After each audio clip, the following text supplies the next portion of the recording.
Hygiene কারিকুলামের প্রধান কাজ হচ্ছে, হাইজেন মানে হচ্ছে পরিষ্কার পরিচ্ছন্নতা। হাইজেন মানে কি? পরিষ্কার পরিচ্ছন্নতা।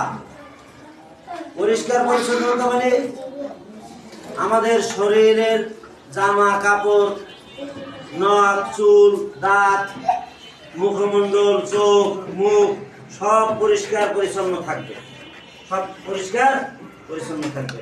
পরিষ্কার পরিচ্ছন্ন থাকলে রোগ ব্যাধি হয় না, নিজেকে সুরক্ষা রাখা যায়, রোগ থেকে মুক্ত থাকা যায়, শরীর ভালো থাকে, মন ভালো থাকে, স্বাস্থ্য ভালো থাকে এবং এই কাজ ভালো করে করা যায়, লেখাপড়া ভালো করে করা যায়।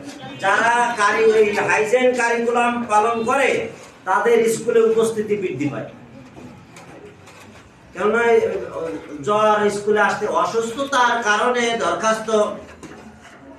দরখাস্তর মানেই হচ্ছে অসুস্থতার কারণে দরখাস্ত।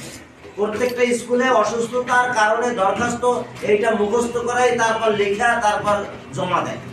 অসুস্থতার কারণে দরখাস্ত। হাইজেন কারিকুলাম চালু থাকলে অসুস্থতার কারণে দরখাস্ত এটা কমে যাবে, এটা বেশি দরকার হবে না, স্বাস্থ্য ভালো থাকবে।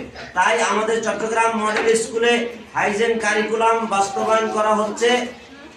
ম্যানেজিং কমিটির সদস্য, অভিভাবক, শিক্ষক, ছাত্রছাত্রী সবাই মিলে আমরা পরিষ্কার পরিচ্ছন্ন থাকব এবং নিজেদেরকে স্বাস্থ্য সুরক্ষা করব, রোগ থেকে মুক্ত থাকব। আর স্কুলে নিয়মিত আসার জন্য, পাঠ্যপুস্তক পড়ার জন্য স্বাস্থ্য ভালো রাখবো সবাই।